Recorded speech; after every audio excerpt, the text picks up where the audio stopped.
Hi, I'm Bob Herbert. Welcome to OpEd.tv. We've got a very special guest today. He was the 106th mayor of New York City and the first, and to date only, African-American mayor. He's also the author of A Mayor's Life, Governing New York's Gorgeous Mosaic. We'll be looking back at the life and times of the Honorable David Dinkins. And joining me in our discussion is Les Payne, who, as I did, covered the historic and often tumultuous period of the Dinkins mayoralty. Guys, welcome. Thanks so much for coming in. Good to really see you. appreciate it. Good to see you. So let's start with January 1st, 1990. You're sworn in. What was the Very cold day.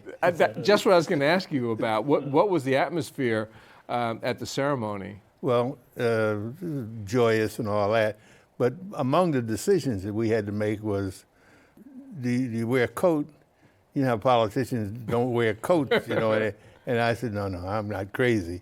And do you wear gloves? Well, you got a written speech, so you can't handle it. You got to turn gloves. pages? Yeah, you have to turn pages. So, but it was a great day, and I look at photographs of that day.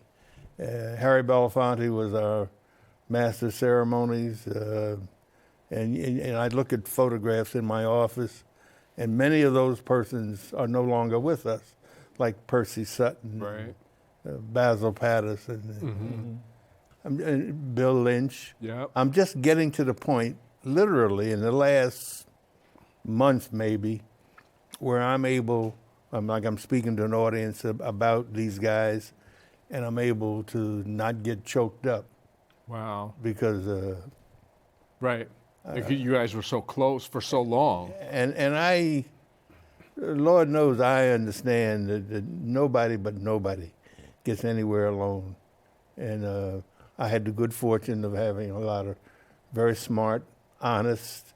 Right. We're very proud of the fact that we had no scandals, as they call them, Les, in our administration. And you were following the Koch administration when, especially in that third Koch term, there were an incredible number of scandals. A lot of problems. But you stepped into a very, very tough situation there at the beginning of 1990. And the widely held view, and what I want to get to in this program is sort of what the reality was as opposed to sort of the myths and the widely held view. But the widely held view of your years as mayor was that those were the bad old days in New York. So let's just take a look at that. What was going on in New York at that time when you became mayor? Well, it was the crack epidemic. It was started in the 80s, and so we had a lot of crime, and people frequently will speak about, let's not return to the Dinkins days when the crime was high and whatnot. Right. And so I sometimes say, well, they speak as though on December 31st, 1989, there was no crime. Just the next day when I became mayor. The fact is that crime was high, homicides over 2,000. But crime started to go down as early as 91 because of our efforts. People like Milt Mullen, who did a magnificent job, because as you know, the city does not have the ability to tax itself. To get the resources for police officers and related areas, you had to tax. Right. So we had to get permission from Albany to do that. And I recall one white Republican state senator who said to Milt Mullen and me, when I said, people are dying in the streets, and he said, my constituents are concerned with auto theft and graffiti. Oh my goodness. Wow. Wow. I mean, that happened. Yep. Les, you were with Newsday I was. in those days. Yeah. Very He familiar. was Newsday. He was Newsday in those days. very familiar with what was going on in the city. Talk a little bit about that transition from the Koch administration to the Dinkins administration. Well, crime had peaked. Well, looking back now, crime peaked during the Koch years, the final Koch years. I mean, Bensonhurst had happened, which made him almost totally unacceptable. Race relationship was at an all-time valley. Race relations were terrible. And I think the whole, I mean, that helped the city to pause and to think about its future. And I think that, that helped the situation. But you can't beat a horse with no horse. And Mayor Dinkins proved to be the horse that could come in at that point. It was funny, you mentioned how cold it was that day. And I was just reminded, when I remember when Barack Obama, President Obama was inaugurated, I was down there on the mall and it was cold in Washington. So maybe there's something to that. Maybe. When there was a cold day, it will be a cold day in somewhere. Fill in the blank. Right. When there's a first black mayor or president. But it was really cold both times. But I think the situation is that, he just mentioned the crime thing, but what my recollection of it as a reporter and editor and columnist at that point was that he added, during that administration, with Safe Streets, Safe City, he added 5,000 police officers, which was the most officers, when you look back and you can check the facts, was the most officers hired at one point in the 20th century. I mean, it was 5,000 officers. They were instructed to get out of the cars and to deal with the people. So I think, and what we saw is crime was decreasing at the end of his term, as opposed to what Giuliani would have had you believe. Exactly, in the wake of it. And you were making the point, you had to pay for all those police officers, which means that you had to raise taxes in order to pay for them. And so that was a very heavy lift. So can you talk about how difficult it was to get the authority from the state to raise the taxes and hire these additional police officers? It was difficult because our plan had been what we call Safe Streets, Safe City. And Ray Kelly was the first deputy police commissioner under Dr. Lee Patrick Brown, as I love to call him. I remember that. It was always Dr. Lee P. Brown at press conferences. But he was, he had the idea that we ought to have what we call community policing. Right. And Ray helped produce a report. It was like a phone book, thick, on what we needed. And we recognized that you can't simply have more police officers. You have to have all the related areas. If you have more police officers, it means you got to have more people in probation and more in legal aid, and et cetera, et cetera.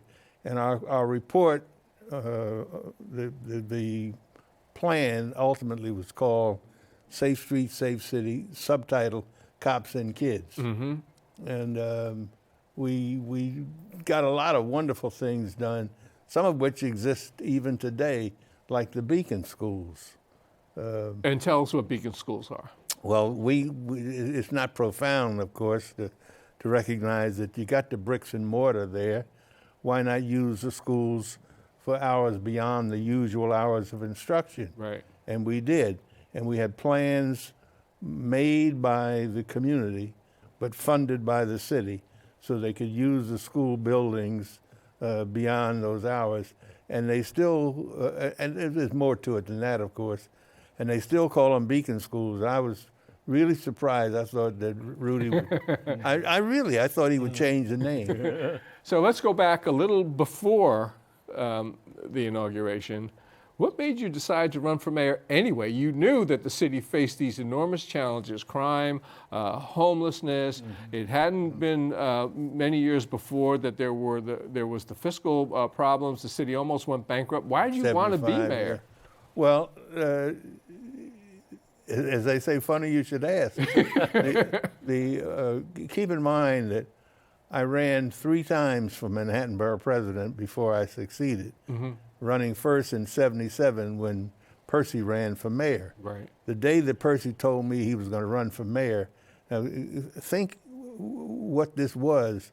A black man going to run for mayor of the Empire City? Yep. I mean, in 1977, that was 70s? almost unheard of. So when he told me he was going to run, I said, "What about borough president?" He said, he was borough president. Right. He said, "You should run for that."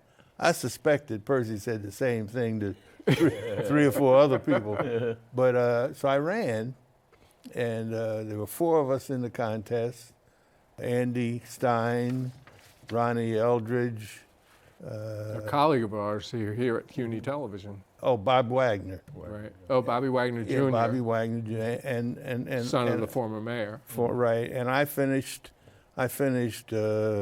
third, and then 4 years later, in '81, I ran again, and I did very well. I almost won, and then in '85 I ran and was did win. successful. Right. Now, people used to say to me, "What do you do?"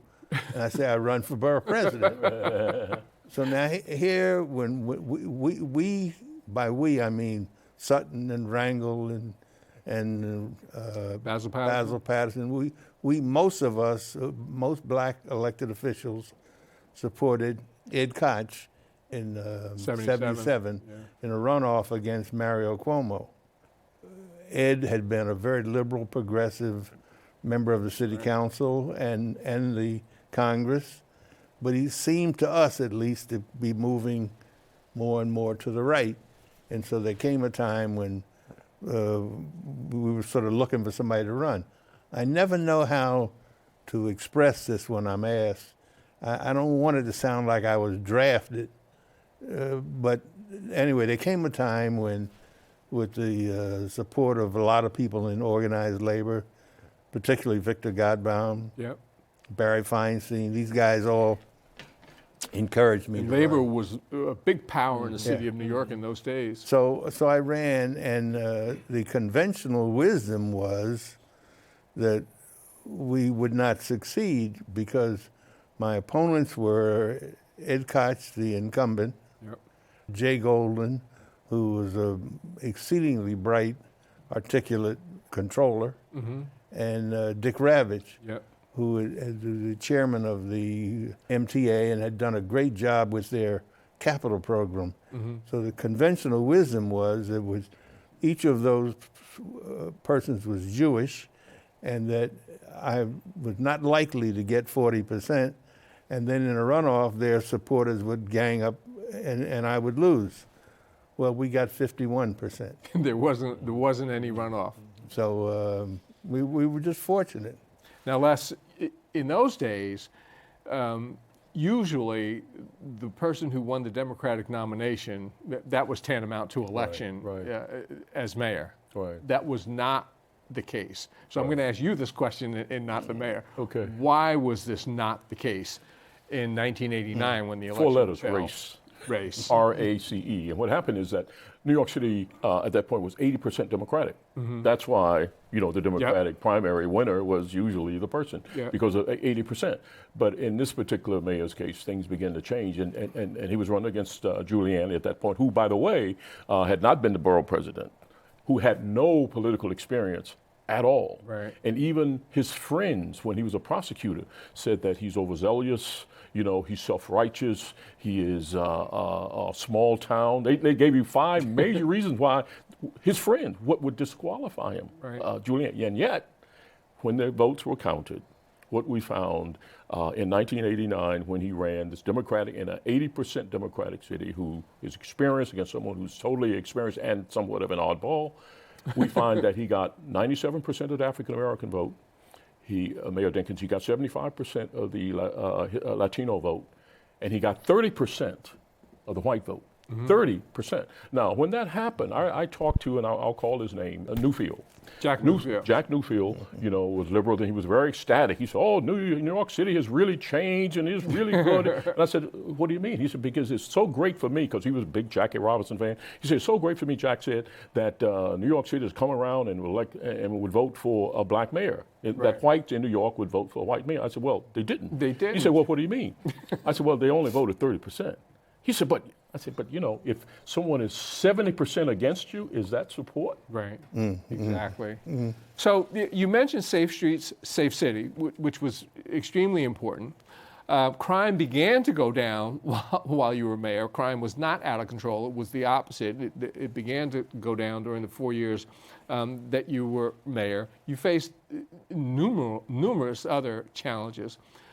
Looking back, what were your proudest achievements? Well, the fact that when Rodney King verdict came down in Los Angeles, and there were riots all over the country, Yep. but not New York. And it was because Bill Lynch Right. had the wisdom. We convened meetings of clergy. We had a group called I should interject here that it was anticipated that there were going to be Oh, yeah. to be riots. So you were, you know, in fact, there was a sort of a fearful atmosphere in New York that day. So I'm sorry. Go ahead. no, but in '75 when we had the fiscal crisis, among the entities established at that time was something called the Municipal Assistance Corporation. Right. It was headed by Felix Rohatyn. And I have on my wall now in my office up at Columbia, under glass, a certificate that he sent me making the point that there had been riots all over the country, but not New York. Right. Thanks to us. We had something called Increase the Peace Corps. Yeah.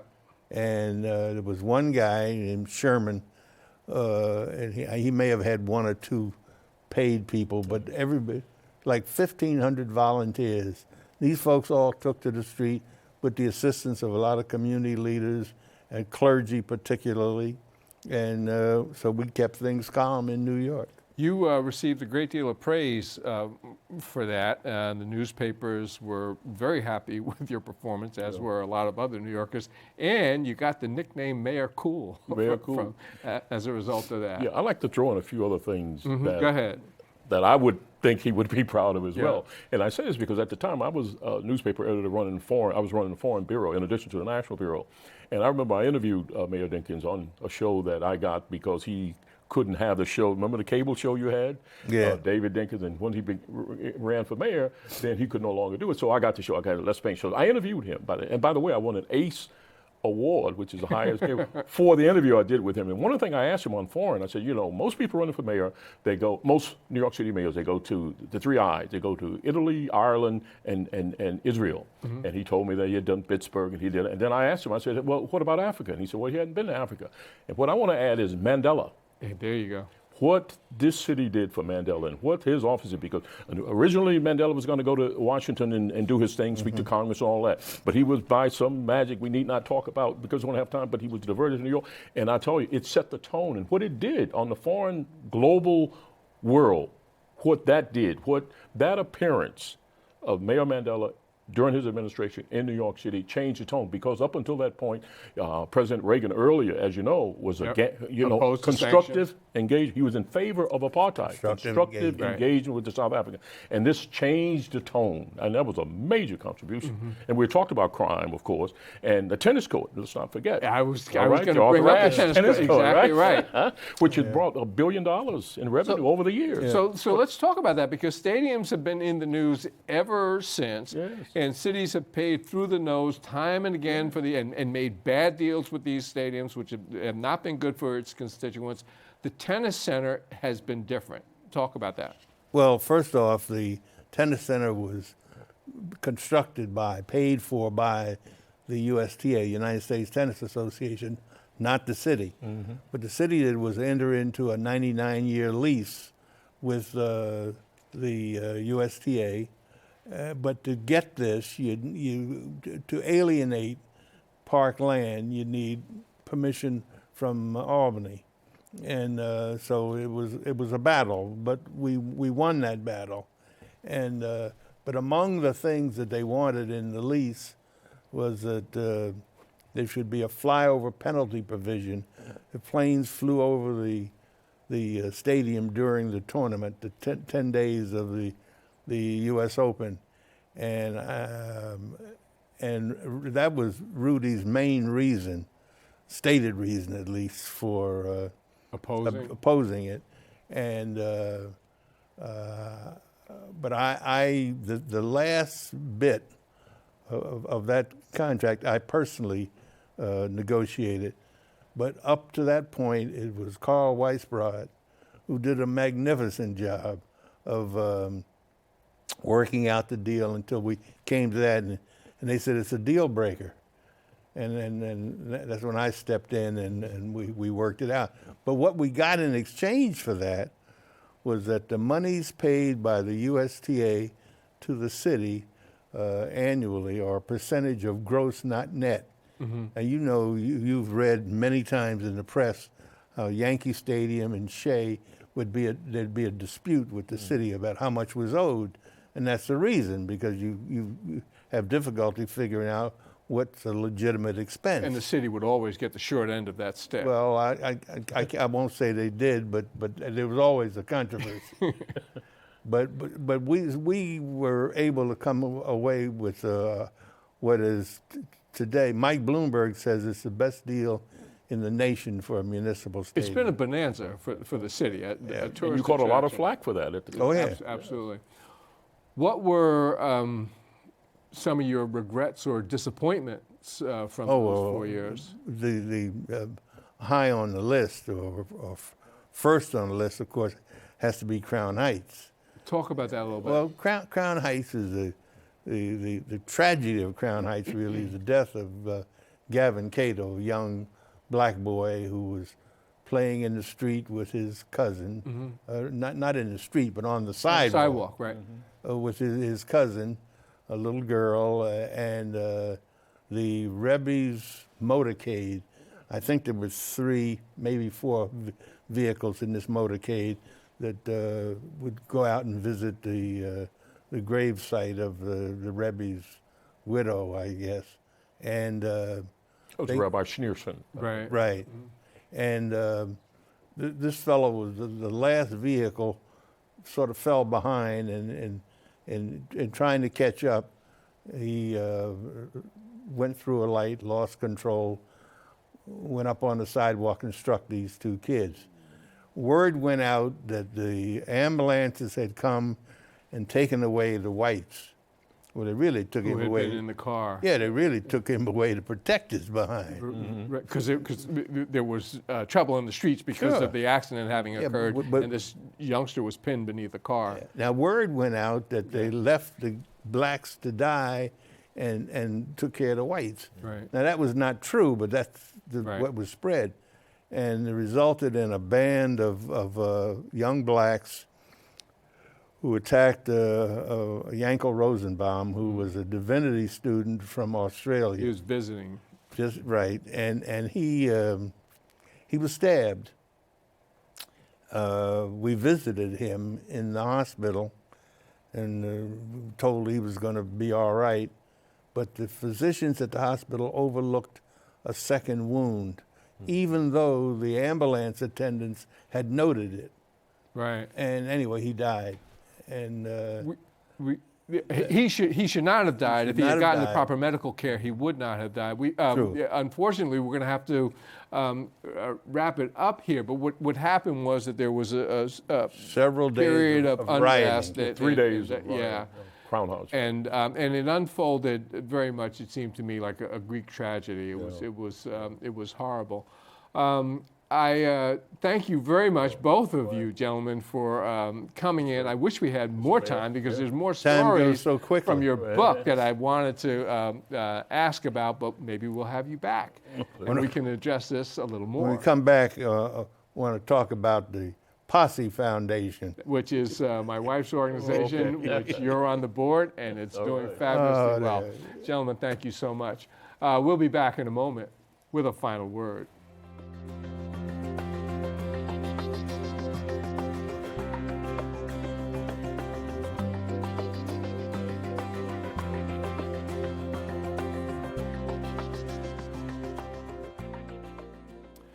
Hillary Clinton, Bernie Sanders, and the reporters covering them have made a big deal out of the gun issue. I don't know why. Both of the candidates favor additional federal restrictions on the sale and purchase of guns. The differences between them are so slight, they are not worth spending a lot of time on. More important, gun control is not one of the issues that will determine whether Democratic voters support Secretary Clinton or Senator Sanders. The overriding issue in this contest is how difficult it has become for ordinary families to raise their standards of living.